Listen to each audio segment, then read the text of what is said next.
away from a berth in the Stanley Cup final. Tampa as well. We won't forget about them. What's going on? Cody Janzen, Katie Caldwell with you. It's World Hockey Report presented by Lordco Auto Parts. Now open in Edmonton on St. Albert Trail Northwest. For almost 50 years, the Lordco Auto Parts household name across Western Canada. Proudly Canadian owned and operated, Lordco carries much more than just car parts. Newest store on St. Albert Trail Northwest. Huge selection of aftermarket auto parts and accessories and a dedicated truck center. Whether you're looking for high performance parts, shop equipment, paint, body supplies, outdoor gear, whatever you need, visit them today for exceptional customer experience 7 days a week, or learn more about their products and services at lordco.com. Boom, crush that ad read. We're buzzing. Nailed it. Hop in the chat. Let us know what you're feeling. Habs, huge win yesterday. Tampa's got a chance to close things out tonight. Let's snap it over to BC. Katie, what's going on? Another day in paradise. Cody, how are you doing? I'm doing great. I don't know if you can hear the noise outside. I know we talked a little bit about it before. There is construction happening everywhere. Plus, it's like the wind's 1,000,000 miles an hour. We are not winning in that aspect today, but I'm good. We've got some construction happening on my condo building too. Just perfect all around, the great settings. So if you guys hear anything, my apologies, or if my laptop It's the best. It's the best. Hey, huge show coming up, though. We are going to talk with Las Vegas Sun and weekly reporter Justin Emerson here in a second. Then later on, it's Rob Garrison, Calder Cup champion. I almost said Continental Cup. Calder Cup champion and goalie coach. Yeah, we're going to dive into goalies. It's been Tendy Talk playoffs. I mean, they've absolutely stolen the show. So let's dive into it right now with Justin Emerson for our friends at Pro Rock Hockey Sticks, Canadian-owned company. Go check them out today, prorock.com. Justin, we appreciate you hopping on, and you knew the first question is going to be about the goaltending. Was sitting Robin Lehner on the bench yesterday the right call? Yeah, I don't know. That was definitely the topic of conversation here in Las Vegas. I'm not sure how much Leonard versus Fleury played an outcome in last night's game. I think that a lot of those goals were more on the defense than they were on the goalie. But I thought it was interesting. I mean, Leonard was spectacular in Game 4. He was the reason that they won the game, and putting him on the bench was a choice. So I guess we'll see what they do for Game 6 tomorrow, an elimination game. Justin, what's happening with Vegas's big gun forwards? Like, sure, it's great to get scoring from your blue line, but typically that's in addition to your top six. Yeah, no, for sure. The Golden Knights forwards now have 4 goals this entire series. 2 of them are from Nicholas Waugh. One of them's from Matthias Janmark. Max Pacioretty got a goal last night. He's the only one of the top 6, plus Alex Tuch, who has a goal this series, and that's a problem. Mark Stone in particular he's really struggled. He doesn't have a point at all this series. It seemed like in Montreal, I thought they matched lines pretty well and they put Philip Deneau on him. But even last night in Vegas, Vegas shook up the lines and Stone wasn't doing anything against anybody. So it's definitely a problem. It's been a series-long problem. You're right. You know, when Alex Petrangelo's got 3 goals and the defense is scoring, that's great. You'll love to see that. But you need the forwards to do something, and they really haven't. And it's got them 1 game from elimination right now. Well, and when you talk about Mark Stone, the frustration that he was showing yesterday was something that I hadn't seen from him in a long time. It was just really noticeable for me, and it was more than once. But Justin, I want to ask you about their power play. So the Knights are sitting at, I think, 10% for the playoffs. What do they have to change to start taking advantage of these opportunities when they're given to them? I think a little bit of everything. It's weird, right? Because there's so much talent on this power play. When you look at it that has Mark Stone and Max Pacioretty and Alex Pietrangelo and William Karlsson and Jonathan Marchessault and all these guys, there's no reason why they shouldn't be scoring, and they're not. They're 0 for 13 in the series now. They're 4 for 41 in the postseason. That's under 10%, and that's just not going to get it done. Riley Smith said after Game 3, the power play is costing us the series right now, and he could kind of say that because at that point 5-on-5 was doing well, but now 5-on-5 is not good either. Power play is not good. And it's been 2 games now that the Canadians have just looked like a better team than the Golden Knights, and that's troubling for them. Justin, I want to ask you about the home crowd, because I thought that was going to play a bigger difference in this series than it has. Montreal hasn't played in front of a full barn all year. I really expected a different outcome. Why has Vegas not had the success on home ice this series that everyone expected? It's interesting because in the first series against Minnesota, they lost 2 out of the 4 games. They lost Game 1 at home. It seemed like they got it together. They won all 3 of the home games against Colorado in the second round. But you're right, they just haven't played well on home ice against the Canadians. I think in that first game, the Canadians came out really well in the first period, and the Golden Knights got a goal, and it might have shell-shocked Montreal a little bit, kind of seeing 18,000 people going nuts in what looked like a nightclub as a pregame show. But, I mean, Montreal hasn't played in front of big crowds all year, but, I mean, they're used to playing in front of big crowds. I mean, you've seen Bell Center. You know what that's like. So I think that after a bit of an adjustment, they're like, you know what? We can do this. We've played in these big crowds, these Canadian markets that go insane and all that. So they know what that's like. I think that after that adjustment period, it really hasn't been that big of a deal, and the Golden Knights just haven't been able to ride that kind of home wave. Looked a little bit after Pacioretty scored last night to make it 3-1. The crowd was trying to get him back into it. It's like, okay, here we go, and they could just never capitalize on it. Last question for me, Justin. Is this going back to Vegas, and who do you have in net next game? That's great questions, both of them. You think earlier this series, it's like, okay, maybe the Canadians get one, maybe two of these wins. But, they've got three now, and like I said earlier, they've just been the better team than the Golden Knights for running on more than 2 games. And going back to Montreal, you got to travel across the pond, you got to do all this. You don't get that home crowd behind you. It's going to be tough. And Golden Knights have, they've only played one elimination game this postseason. They won a Game 7 against Minnesota in the first round. So they're gonna kind of have to dig deep and figure this one out if they want another home game this season. And for who's in net, like I said earlier, I don't necessarily think last time it was on Fleury. I don't think it was on the goaltenders, but I think getting a little spark in net, I go Robin Leonard personally tomorrow night for Game 6. There you go. You heard it first from Justin Emerson, Vegas Golden Knights reporter for the Las Vegas Sun and Weekly. Justin, thank you so much for hopping on the show here this morning. We appreciate it. Cody, Katie, anytime. Thanks a lot. Justin Emerson right there. Vegas Golden Knights reporter for the Las Vegas Sun and Las Vegas Weekly. I like your question about the power play, because that's one huge concern that everyone knows in the playoffs. If your special teams aren't phenomenal, you're going to have issues. And when you look at Montreal, I want to give more credit to their penalty kill than everyone's already given them. But Vegas's power play has just been mediocre at best. It's been tough to watch. Well, and when I watched that, I think you're absolutely right. I think it's a combination of much like the Bolts and the Isles game, where it was the Islanders' worst game with the Lightning's best game. I think it's a bit of the same with special teams in the Habs and Knights series. It's their penalty kill looks good, and a lot of people are simply talking about how Vegas's power play looks bad. But I think it's a little column A and a little column B. Never heard that, Tom. Column A, column B. I'm trying to process that in my brain. Have you been in society before? That's such a common phrase. I have never heard that. I'm processing. Column A, what's column B? I get it. There's 2 sides to here. We can simplify this. I really like the way that Montreal has battled adversity in this series, whether you want to blame it on the refs, whatever you really want to point the finger at. End of the day, I think Montreal's veterans are leading the way, whether it's Carey Price, Eric Stahl, Corey Perry, Shea Weber.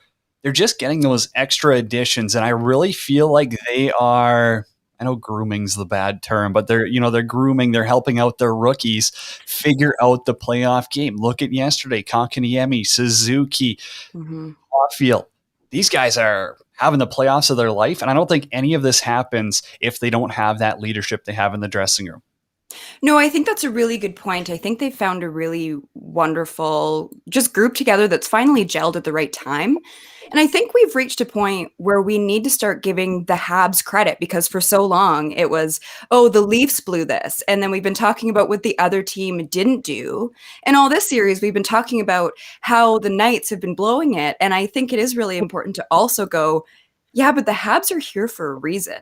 And so much of the conversation, especially going into this series, was, yeah, if they're going to steal a game, if they're going to win, if this, it's going to be Carey Price standing on his head and stealing a game. It hasn't just been Price. And one of my concerns, I think we talked about it on this show, was their depth at center.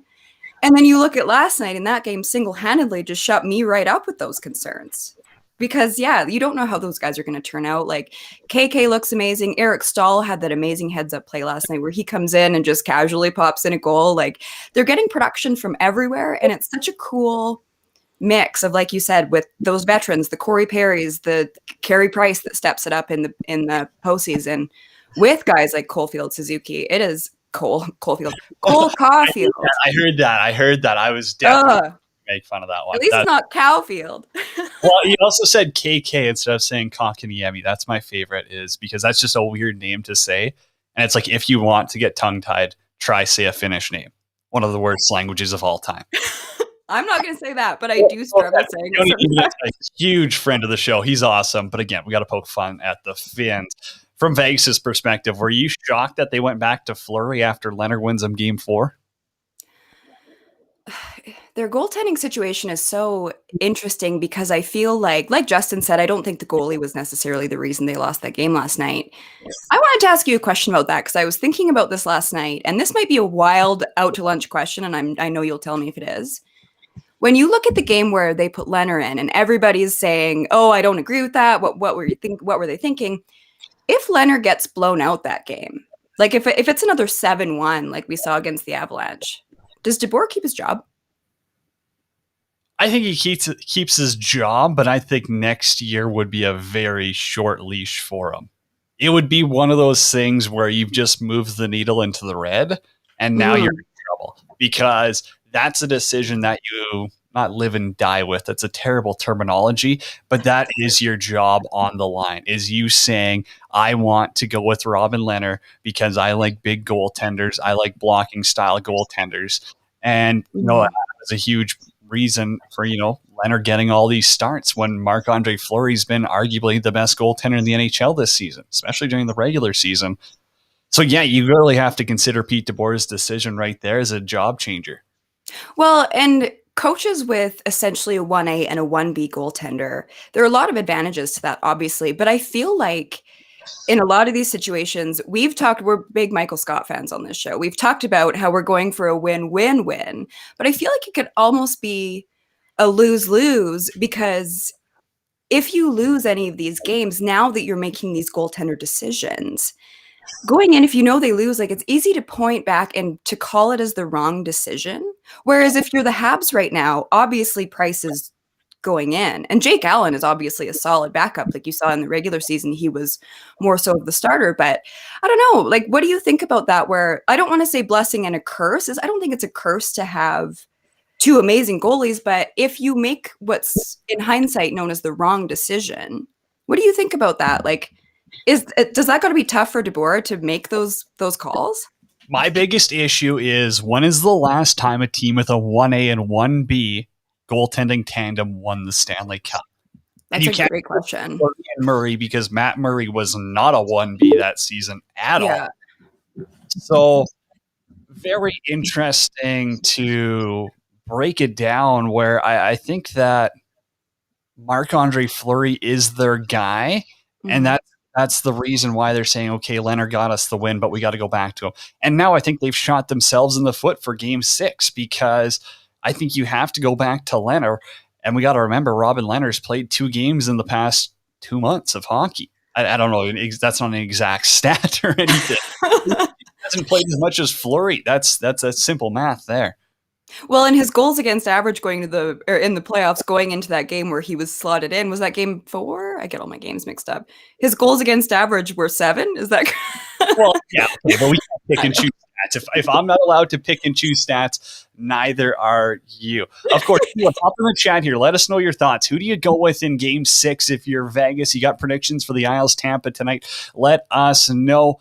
And this is one thing that I gotta say. I mean, Pat, you know who you are in the chat. You're trying to call us out for saying you guys all picked Vegas. 2 of the I don't know if you saw that. It was multiple times. Like, people are like, you guys all picked Vegas. I was like, you and Adam both picked Montreal to win this series. Yeah. I picked Vegas in 7, which is going to be right when it happens. But again, like, you two picked Montreal to win. So I don't know why everyone's saying, oh, you guys are just Vegas fanboys and stuff like that. No, that was one of the things. I had to air that one out on the show because it made no sense. Where I'm like, do you not follow the predictions? I mean, we put them out there on the charts. I spent a good 15 minutes on those things. Oh, and I wish it was on the show. It was before I had started with you, but I did a video with Sports Tree with Connor Roundtree. And so there's video evidence of it. I was the only person that said, I'm not sure the Leafs are going to beat the Habs in this series. And I will eat crow on this, that I didn't necessarily think that because the Habs were that great. I just spoke about how I think that the Leafs, it's theirs to lose because they did. But yeah, I started to believe in like I said the Jets in the second round. Absolutely. I did not see that one coming. But yes, I did pick the Habs to beat the Knights in this. And I will take credit for that. So did Adam. Well, they haven't won yet, so you can't take credit for it. I'm just saying. No, but for my pick, though, for not just being a Vegas fanboy, as people love to call me. I mean, you are wearing the gold and black shirt, so again, Vegas fan. Yeah, you got to hand that one over a little bit. Hey, going back to the game yesterday, obviously, I think that first period plays a huge part in the momentum because Vegas comes out buzzing and Carey Price shuts the door. Are you confident we can see Carey Price hold his own for another 8 games, 9 games? How much more he might have to play? Because this is a stretch that Carey Price hasn't been on in who knows how long. Yeah, I do get a little more nervous if they make it to the final and if it is Tampa because their offense is just so electric and they can beat you in so many different ways. But we also spoke about that about Vegas going in.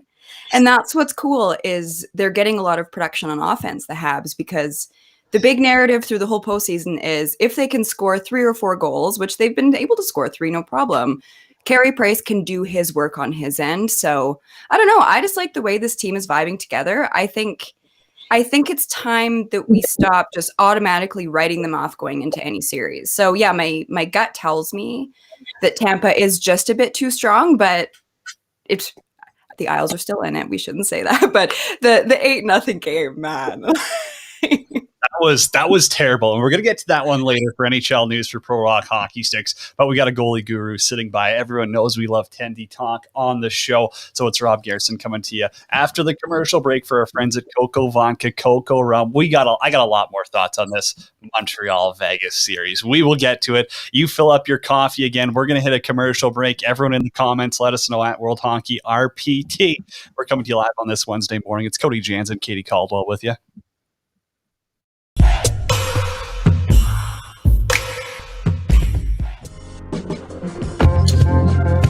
Lordco Auto Parts has been a household name in communities across Western Canada since 1974. Lordco is proudly Canadian owned and operated, and now they're in Edmonton. Carrying much more than just car parts, their newest store in St. Albert Trail Northwest has a huge selection of aftermarket auto parts and accessories. Visit them today for an exceptional customer experience or learn more about their products and services at lordco.com.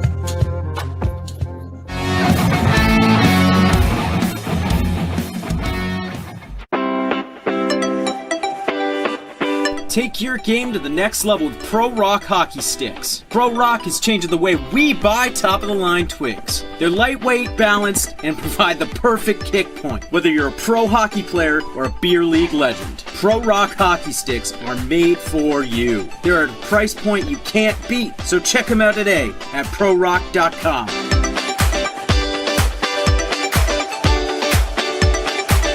Play like a Pro Rock.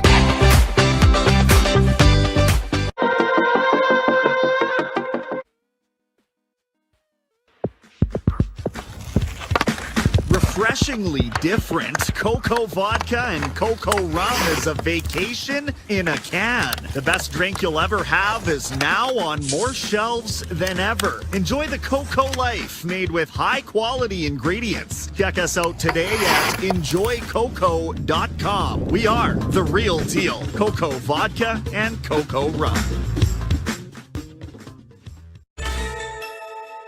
Welcome to MyBookie.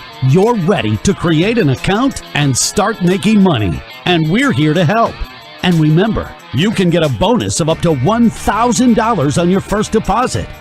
Now you're ready to bet. Just go to mybookie.ag, visit the sportsbook, click on your bet, and input the amount you want to risk or win in the bet slip. Yes, it's that easy.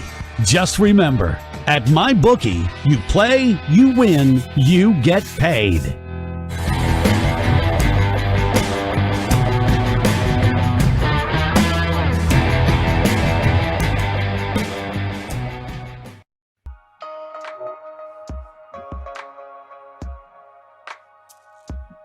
We need more Kenny Pop on that.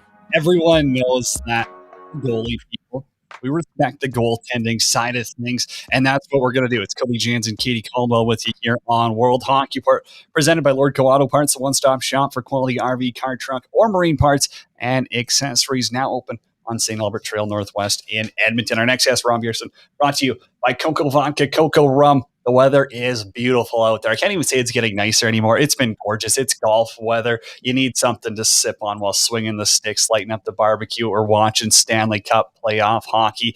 New cans are out in Canada. These things are unbelievable. Tall boys, the absolute best drink of summer. Flavors are coming next to Canada. Don't wait for it. Enjoy Coco Life with us. High quality ingredients, no fillers, no beer bloat, no cheap liquor. Coco Vodka, Coco Rum. You will not be disappointed. Already, our next guest, Rob Bierson, hopping on the show here this morning. He's a goalie guru. He's a Calder Cup champ. He's now a goalie coach, and he's going to break this thing down for us. What was Pete DeBoer thinking, Rob? That's the question of the day. He goes with Marc-Andre Fleury after Robin Lehner wins him Game 4 in Montreal. Were you shocked by that? Because I was. Yeah, I mean, I think the move to go to Lehner in the last game, I think was a little bit shocking too. But I mean, Fleury's been so good for them up until, I don't know. I don't think he was at his best maybe the last few games of this series. But I think it's one of those situations where like coach knows his players and he knows how guys are going to handle those kinds of situations. And I mean, for Lehner to come in and do what he did, I think I probably would have stayed with him. And now it's a tough decision again to go back to him or to stick with Fleury now. So, Rob, while we're talking about Lehner, what did you make of him trying to get into Cole Caulfield's head with his scouting report on him? I don't know. I mean, when I played, I didn't want to do anything like that. I think it shows a tremendous amount of confidence to be able to do that. And I guess he backed it up. We'll see if he goes in again. We'll see see if it affects him. One of those things, though, like when you do something like that, no matter what happens, people are going to read into it either way. And it may not be something that's in his head, but it might be. And there's no way to know. But it's like calling your shot, right? It's you're putting a lot of pressure on yourself. So, Rob, as we've seen with Vegas, most of their scoring has been coming from their D-men. Are you seeing a trend in the ways they've been able to beat Carey Price? And how have both those teams adjusted to that through the series? You know what? Like, I think a lot of the credit's got to go to Montreal with the way they're playing defense. Like, I don't think it's a really sustainable strategy to be always looking to point shots. I mean, the shooting percentages from up at the blue line are so low. But I guess that's a part of their game. They've got really good D and they activate their D well. I think the thing that you need to do against Price that I didn't see them do in the last game was change angles on him. Like I think one of their best scoring chances was like Pietrangelo had that slap shot from the top of the circle, but like right in his crest, there was no adjustment. Price just stood there. I mean, it was a pretty easy save. And when you're not changing angles, like what he did, or Theodore did on the fake shot where he made that pass to Martinez, like that's what you got to do against Price. Sometimes he gets charging out where he's not totally set, and I mean he's kind of a freak in that he can even that play he almost made the save. So you really have to change angles on him, and you got to get him moving, and I don't think they've been doing that. Well, I guess you could say Pacioretty changed the angle after he whiffed on that first shot on the first goal. Yeah, I mean that's the best example of it, right? Like the Price got set a little bit when on that first shot. He didn't bite on the shot, but his feet weren't moving, and Pacioretty kind of moved right past him on the shot. Yeah, we won't say he tried to do that on purpose. Rob, you're a goalie coach now, and obviously Carey Price. I would say these playoffs, this is one of the best goaltending performances I remember in the playoffs for a stretch of time in a long while here. What's one thing you hope that young goalies, doesn't matter, I mean, you can be minor hockey, junior, pro, who are watching Carey Price right now are taking away from his game? What's one thing you hope that sticks with tendies? I think the thing that's always made Price so good is his pushes are so good. Like he moves so well. And a lot of times, like the thing everybody talks about with Carey Price is that he's calm, and so much of that, like he is definitely a calm person. Of everything I've heard about him, but he's also that a lot of that is also that he's not moving when the camera gets to him because he's already moved. Like he beats passes all the time. So like that Pacioretty shot or the Pietrangelo shot I was talking about earlier, it hits him right in the chest. Like that's a lot of this. Some of the stuff he does is not. I wouldn't advise some goalies to do because some stuff he does is just because he's a freak. But he when he's beating passes, when he's centered on every shot, like he's so good, and that's all just he's such a good skater. Katie, do you got one more for Rob? I got a fun one, but if you got something, fire away. No, I'm just going to ask prediction for the next two games or one. I don't know. I'd like to see the game. I'd like to see it go 7. So I don't know. I've been wrong on almost everything with Montreal, up to the way Price has played all playoffs. So I mean, I don't want to make a prediction. I guess I'm being a little bit of a coward. But yeah, I think I'd like to see it go 7 because it's been pretty fun hockey to watch. Mm-hmm. Rob guarantees a Game 6 win for Vegas. Rob, you won a Calder Cup in Chicago. Was that 2009? 2008. 2008. What was it like? I mean, you got to give us one funny story from the party. I mean, that's not a small trophy to win, and you're in one of the best cities in America, in my opinion. Yeah, I mean, so when we won it. We were lucky enough to win it at home. So we had a crazy party in the dressing room. I think we ended up getting out of the dressing room at like 3 a.m, and our owner paid this really fancy restaurant that was near the rink to stay open.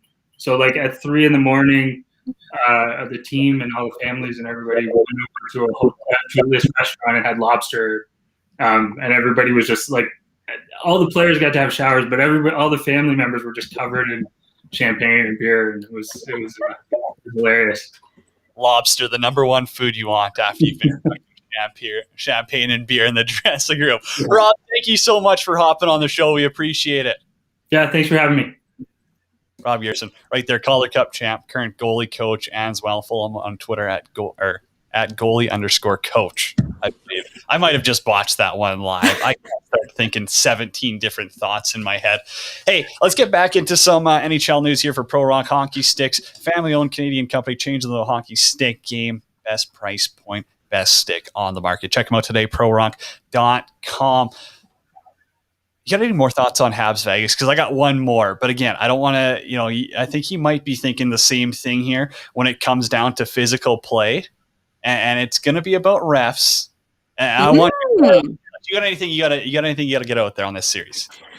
I'm really happy that last night the reffing wasn't the big storyline of the game, because I feel like that's what we fans that. What's that? Ask Vegas fans. They were still bitching and complaining about it.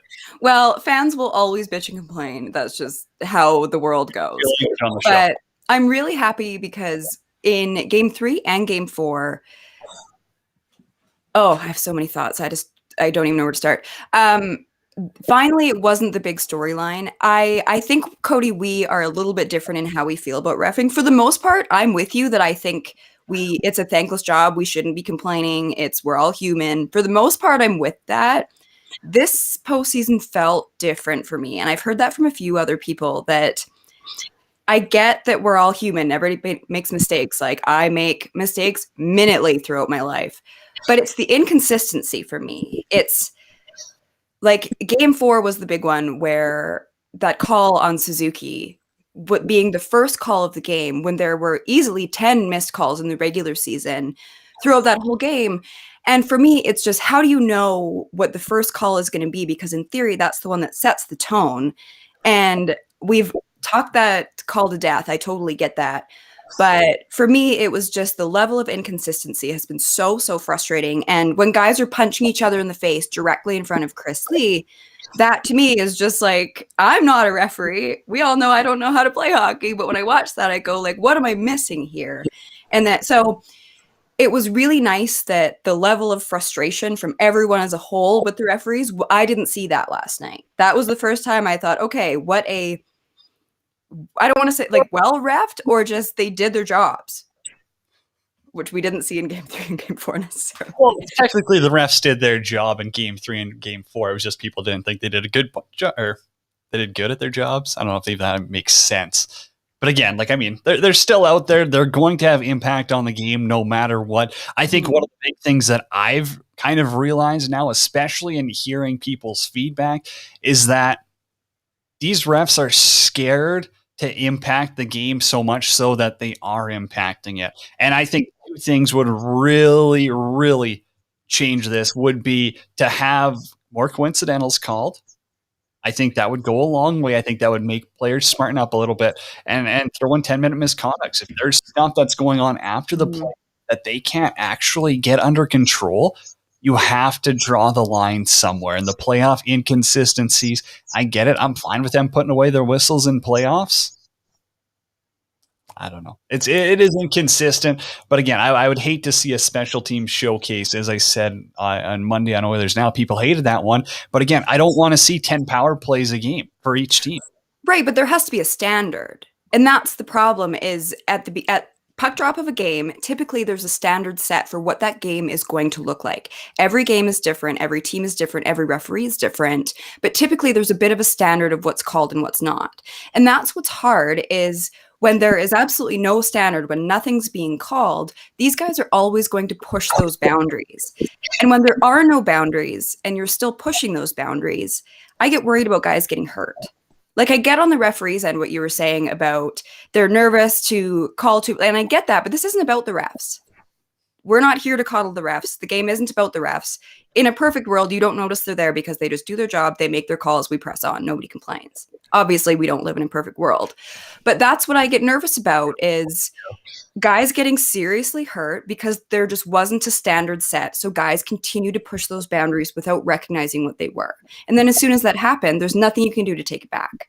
That's why I love a tough series. I love a physical series. I like putting the whistles away a bit. And I also understand that the way the guys, like we talk so much about how it's refereed so different in the postseason, but it's played so different in the postseason. So that's a big part too, is like even going back to that Scheifele hit, that's not being made in the regular season. So I get that the standards are different, but you still have to set those standards. And because like I said, I'm just worried about guys getting hurt. That's totally fair. And I think that the refs have to make a decision, or the reffing group as a whole, I don't know, whoever governs the refs, are we out there for player safety or are we out there to control the game? Because a little gas hooking call is controlling the game. A D-man getting run from behind in the playoffs, that's concerned. That's why we want refs on the ice. That's the stuff that needs to be taken care of. I don't like the punching in the head. Again, I'm not as worried for their safety. If, they're both standing there willingly punching each other on the head with gloves on, that's a coincidental penalty. It should be. But again, I'm a lot more concerned about big hits, dangerous hits, not being called. Those are the ones I mean, yeah. Flashing calls. And that's where it comes down to the superstars and their agents. That's what they want refs to focus on. It's the Austin Matthews getting slashed or hooked on the hands, Johnny Gaudreau getting slashed or hooked on the hands. These aren't serious injuries, but this is where they're going, hey, if they can't do that, my client's going to get more points and I'm going to get paid more. I think there is that, not peer pressure, but there's that outside pressure that is really, really muddying the waters here on the reffing side. That's a really good point. And to kind of piggyback off that, as a hockey fan, especially if I'm watching a series that I have zero fandom in and I'm just looking for good hockey, I want to see the best players do the best things. And oftentimes that's hard when someone's on a breakaway and then you have someone come up and just, hook them, no big deal. And they're doing so many things like your fourth liners they can just get away with where they don't necessarily have to utilize skill. They're utilizing, they know the refs won't necessarily call it. So in that sense, I'm like, I kind of miss just watching skilled players be skilled with a bit less of the dirty calls. I don't know. Hey, everyone, if you're watching, let us know in the comments at World Hockey RPT. I want to know your thoughts. Comment. I mean, do you like how it's being reffed? What would you like being changed? I don't know. I want to hear from more people other than just the fans going, the refs are screwing us. Well, if you don't have a solution, we can't go anywhere. You can't just be like, oh, I want the refs to call this because it's going to help my team.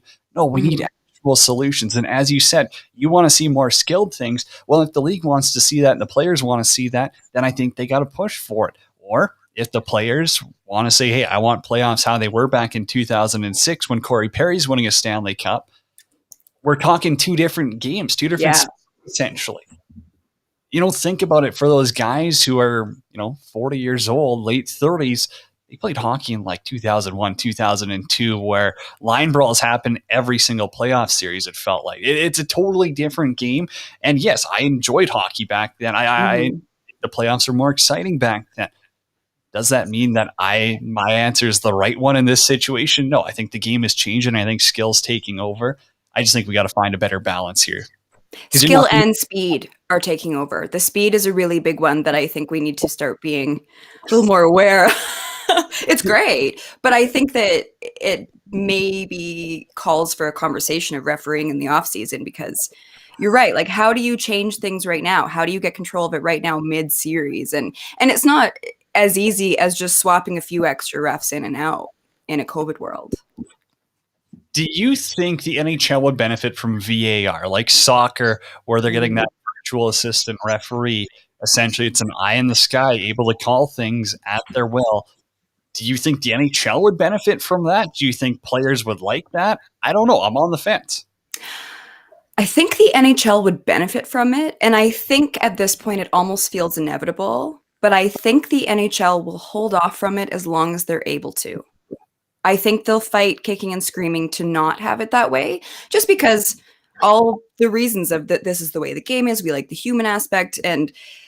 But for everything we just talked about, it seems like eventually they're not going to be able to say no to it. What do you think about it? The Old Boys Club is going to shut that one down hard. Although that was my nice way of saying that. Well, and I mean, hey, some people don't want to say it. I've got no problem. Hockey's it's full of old white rich dudes. They don't want to change the way the game is. It's the exact same thing as the MLB. They're going through this whole umpire issue with strikes and balls. And I mean, we don't even have to get into the whole sticky substance. Did you actually see that video of Buddy pulling down his pants yesterday? Yes. The MLB, man, I'm not the biggest baseball guy. Like, I'll watch it in the playoffs. When I lived in Toronto, I went to games. It was fun. But like, I see stuff like that and I just go like, how did we get here as a society where we're all watching this going like, yeah, this is the rule. This is don't know. It's too much. It's too much.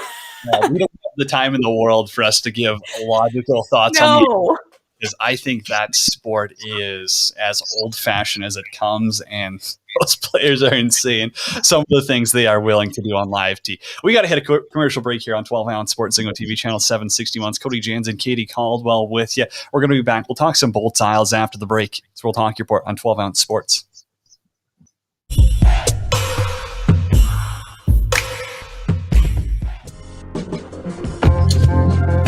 Lordco Auto Parts has been a household name in communities across Western Canada since 1974. Lordco is proudly Canadian owned and operated, and now they're in Edmonton. Carrying much more than just car parts, their newest store in St. Albert Trail Northwest has a huge selection of aftermarket auto parts and accessories. Visit them today for an exceptional customer experience or learn more about their products and services at lordco.com.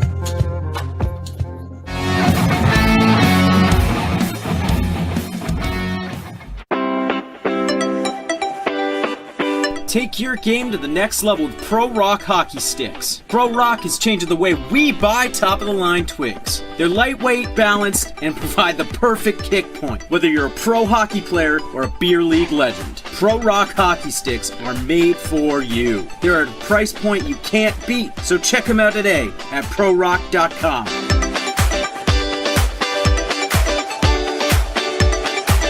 Play like a Pro Rock.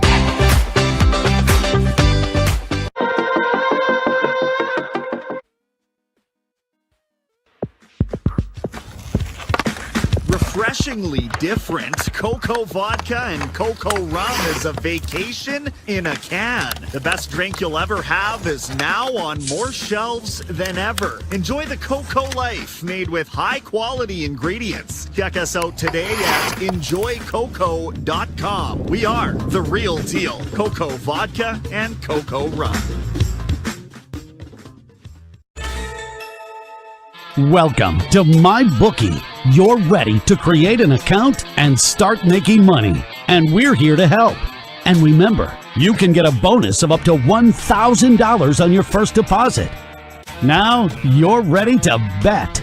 Just go to mybookie.ag, visit the sportsbook, click on your bet, and input the amount you want to risk or win in the bet slip. Yes, it's that easy. Just remember, at MyBookie, you play, you win, you get paid.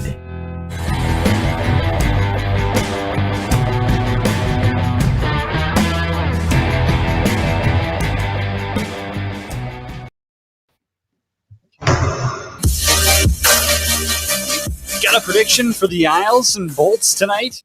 Game 6 going on Long Island. It's been a great series so far. I'll tell you for free, it looked like Tampa hit the Billies in Game 5. They were buzzing. Everyone already knew it's time to ditch the energy drinks and coffee. Get ready to win with Billy Smelling Salts, designed for athletes looking to get in the zone. Billy Smelling Salts rapidly increase energy levels through brief sniffing, support Canadian business, and go check them out today at shopbillys.co. That's shopbillys.co. Plus, punch in the promo code WHR for an extra 10% off. Of course, use responsibly. It's Cody Janzen, Katie Caldwell with you here. World Hockey Report presented by Lordco Auto Parts. Learn more at lordco.com. Follow on Lordco Parts on social media. We want to know your thoughts. Comment them. Let us know. Predictions. Isles, Bolts, Game 6 tonight on Long Island. Katie, we were talking a little bit before the show, and I think that you do have a little bit more confidence in the Isles than I do. I know they can hit the reset button going in here, but boy, they look terrible. They just looked like they hit that wall and it's over. I don't know. I mean, give me your thoughts.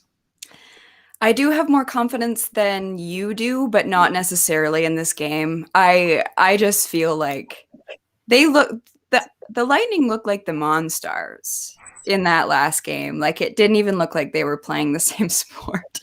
I feel like Tampa feeds right off that. I think this game will obviously be a lot closer. Not that that's a challenging thing to accomplish, but I think the Lightning get it done tonight. What do you think? I'm so on the fence because I love Game 7s. Everyone knows that. Mm-hmm. Yes, I want Game 7. I want triple overtime. I want all chaos to ensue.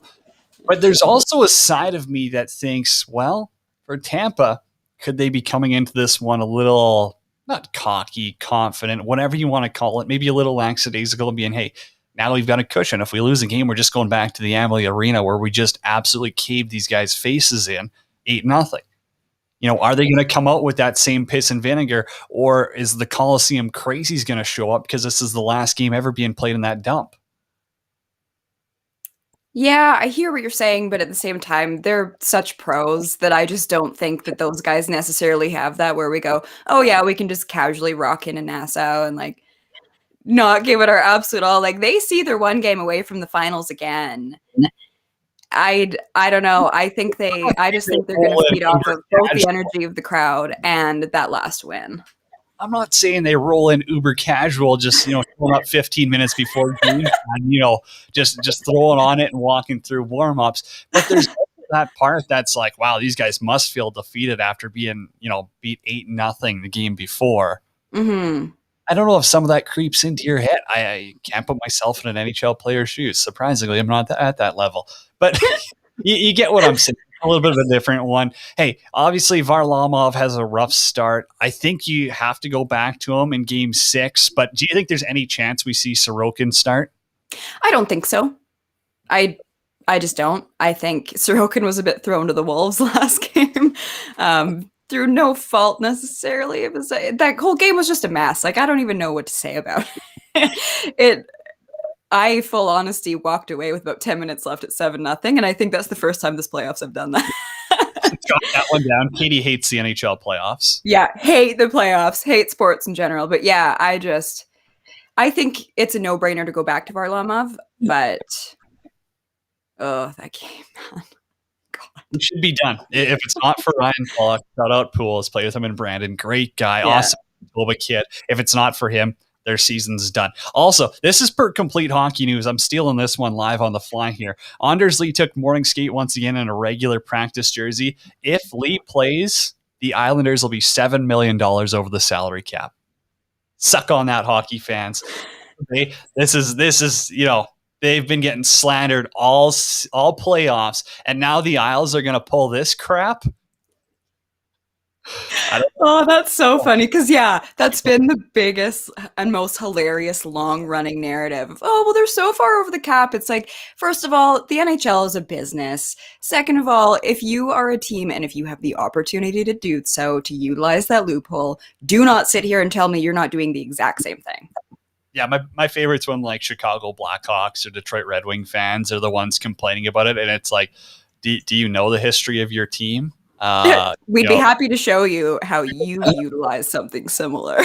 Oh, I know. Everyone just becomes angels when it comes to this series. Hey, I want to get your thoughts. This is one that comes up every playoffs with Tampa. Is Braden Point their best player? Best forward. Victor Hedman's their most valuable player when fully healthy. I believe that. What's your thoughts on the Braden Point Nikita Kucherov debate? Because I think Braden Point's better.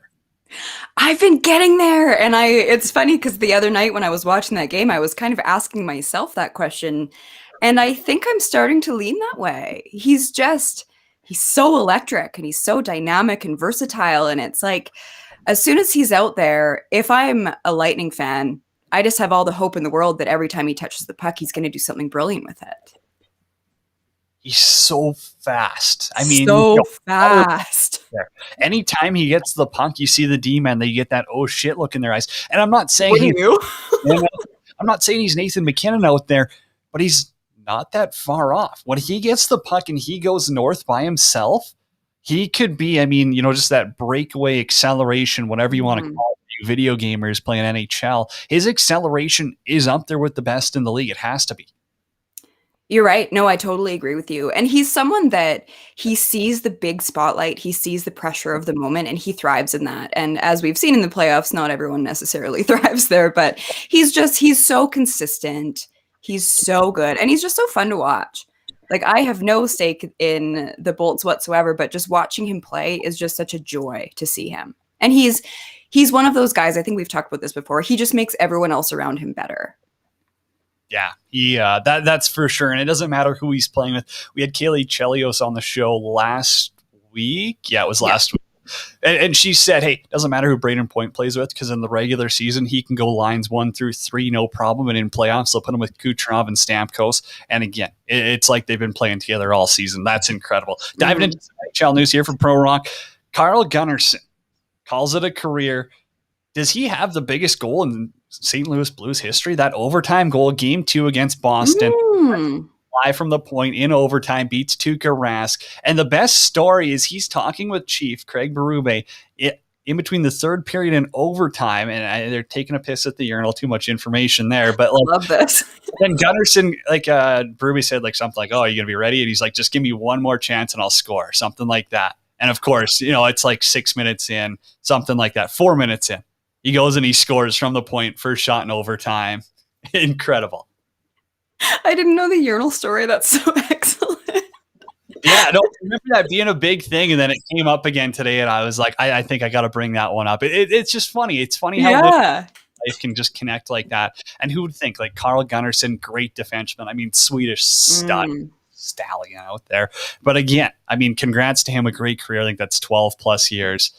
I was a huge fan of that Blues team. They battled through adversity. They had a lot of Sasky guys, good Canadian team. They brought it home. So heck of a career to him. I don't know if you saw this as well. The Ottawa Senators, we're not going to rip on them, but again, you got more alumni leaving. Chris Phillips, he's resigned from his roles with the hockey club. This includes the Sens Community Foundation, I believe, or I don't know if the community foundation's going as a whole or if it's just Chris Phillips, but there's also a lot of things around that. It sucks. Chris Phillips is obviously one of the good guys of the game. We all know his charity work in and around Ottawa, so it's it sucks. We hope it's bigger and better things for him. But again, this is just an organization in absolute disarray. Do you have anything to add on that, or can I go to the Sedins? No, we can go to the Sedins. You said it. Absolute disarray. Yeah. So, okay, the Sedins, they're back in Van City. I mean, sounds like their role is going to be more in Abbotsford. But I mean, come on. They're with the Vancouver Canucks. This is huge for the team. And I think that they're not fresh blood, but they needed something different in that organization. They need some sort of team building, some sense of belonging. And they had the success in their franchise when the Sedins were there. So it was a no-brainer to do anything in their power to bring them back. Yeah, I'm totally with you. An absolute no-brainer. I'm so thrilled for them and for the organization. I grew up a huge Canucks fan, and they've just been such an integral part of that team for so long. There's been a lot of chatter of, oh, is this a PR move? Is this? I have no time or energy for that. I trust them, and they're such, like, they buy in, and they've bought into that franchise. They've bought into that city. And I don't suspect this is an opportunity they're going to take if they don't think it can be successful. So yeah, I suspect this is a grooming opportunity or like a grooming situation for them to move on to another opportunity. Like, I could see them stepping into a GM role at some point. But my one thing is, I look at the Linden situation, and he was kind of thrown to the wolves, and you don't want to throw a franchise legend into a management role they aren't prepared for. And I like this move. I think they waited a long enough time, and I think it's a good move. But of course, I think a lot of Canucks fans saw the Linden situation and are a little bit, I don't know if you want to say weary. I'm excited, but there's that little asterisk of, like, we've seen a similar road to this and it didn't necessarily go well, but my trust in the Sedins is there. I think it's a no-brainer. I think, and this is fully my opinion, I think the Vancouver Canucks, I know they played in a different era of Steve Yzerman and Joe Sakic, but they're seeing the success that those two have been having, and they're going, hey, we think we've got two of the brightest hockey minds who have played in the past 20, 30 years in the game. Let's bring them into the organization. Let's see if they've got the smarts, the abilities to do what Stevie Y and Joe Sakic have been able to do. I think they are preparing them for that management role. You bring up the Linden situation. I mean, you hit the nail on the head there. There's nothing else I can add to that. But do they have what it takes to be the next Joe Sakic or Steve Yzerman, or are they there strictly in a player development role where they're just going to go skate with the kids, hang out, high five, and shake hands? Well, I think it can be, once again, a little column A, a little column B. You've now heard that phrase twice. But I think they can be in a situation where they're kind of being vibing with the guys, hanging out, but then while also being groomed for a bigger role eventually. But I like the way that they've stepped into it, where they're not jumping into a huge role right away, like being a GM. But yeah, I think this is just a really cool stepping stone for them, and see if they like it, see if they're good at it, see if it's the route that they want to take. I'm going to name 3 players here. This is a whole different thing. And I want you just let me know where you think they're going to end up next season or 2 seasons in a row. Dougie Hamilton. I think he stays. Interesting. I think he finds a way to Florida somehow. I don't know how.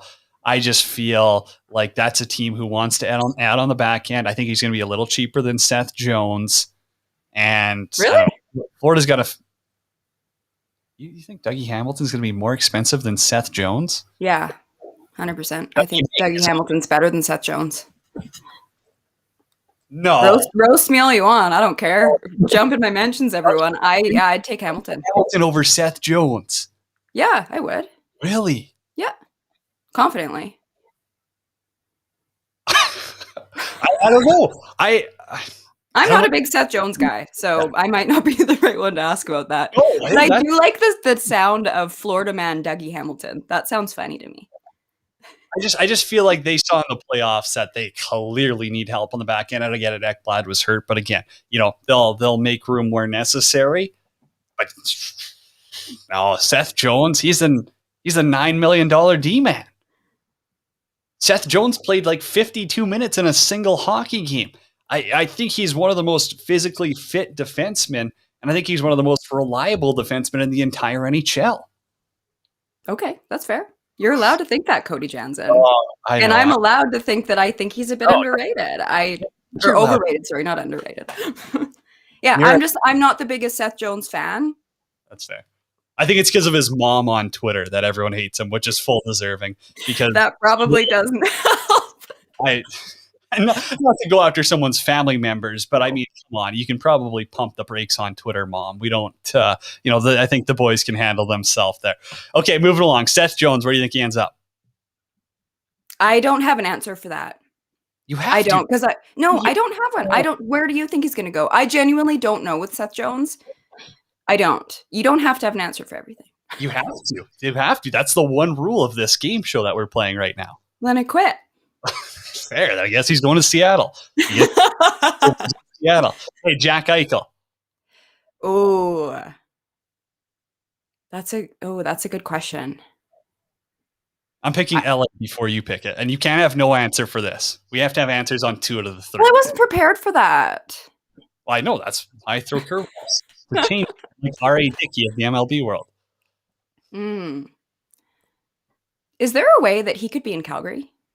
No, Calgary's way too stupid to trade for a good player. They'll just. I know, that's what I was thinking. I don't trust them enough to go for it. I mean, they're just going to stick with their same mediocrity the entire time. What, you're meaning to say it's not working swimmingly for them? We can't get into Calgary Flames. I can't pull on those strings while we've got this amount of time left. Okay, who are we going to bench today for our friends at Quack Stats, the most advanced player tracking technology? Follow them on Instagram at @quack_stats. Go check them out. Go check out the web app today. I'm going to say to everyone who hates the North Division. So, I mean, you're sitting, so that's already fine. But again, anyone who says the North Division weak is an absolute idiot, because the North Division, they were so good that we thought the American divisions were bad this year. That's how good they were. Is that like the 23rd best team in the league, the 4th best in the North, is manhandling Vegas right now. So so many thoughts, and I wish we had 20 minutes. Also, Vegas has to win in 7 so my prediction comes true, so I hope to eat those words. But again, if not, I say the North Division was the absolute best the NHL's ever seen. You kill me. I love that so much. Okay, this week I am benching, and you've benched him before, but I'm benching him for a different reason. I'm benching Pete DeBoer because he benched Ryan Reeves. And I think Ryan Reeves' energy could have been felt in that building, or could have been needed in that building last night. I think they needed his physicality. I think it was a bit of a no-brainer for him to play, and then he didn't play. So I think Pete DeBoer's a little scared with all the buzz around the reffing that if he plays Ryan Reeves too much, that'll kill a guy. I don't know. I like Reeves too. That's totally fair. I don't agree with them, sitting him for 60 minutes. Again, I still think that there's an underlying issue of they don't know what to expect from the refs. So if you bring in that physical toughness, are you going to be sitting in the box for 10 minutes a game? But you also have to have trust in your guys. Well, he's got trust in no one. I mean, he pulled Marc-Andre Fleury after, he's been the star goaltender. This guy trusts no one. Okay. Hence why I benched him. Yeah, he pulled the Quack Stats benching for us. Okay, bet of the night, mybookie.ag. Shout out 12-ounce sports. Use promo code 120Z Sports, all caps, no spaces. Mybookie.ag, they're going to match your first deposit up to 50%. I'm going with goals tonight. Islanders, Bolts, over 5. I think that one just makes too much sense with what we've seen in this series and just the trend of this one. I think the Isles are playing for their season. They're going to be playing a little bit more offensive than we normally see because they need goals. And Tampa just seems to be in their groove. Yep, I'm going Tampa in regulation tonight. Wow, they close it out. Close it out. A win. I think just Adam picked the Isles. I picked the Lightning in 7, I think. Yeah, I'm pretty sure I had them in 7 as well. I had Vegas in 7, so a couple of wins for Vegas, and I'm 2 for 2. Just that easy. That's going to do it, though. Everyone, appreciate who makes the show possible. MyBookie, the Hockey Podcast Network, 12-Ounce Sports, Quack Stats, Billy Smelling Salts, Cocoa Vodka, Cocoa Rum, Pro Rock Hockey Sticks, Lordco Auto Parts. Thanks to our guests, Ron Garrison, Justin Emerson. Actually, you got a score for tonight? Do we put you on the spot for that one? 4-2. Yeah. So confident. We won't talk about the little bit of a stutter there. I don't mind 4-2. But I think I'm going to go with 5-2, double the empty netters. Tampa wins. We're done. Run over the Coliseum. Without the Isles fans in it, because we love Islanders fans and they love them. Just to clarify that one, for Cody Janzen, Katie Caldwell, James Sutherland, our producer. That's going to do it. Till next week, everyone, be kind, be better. week.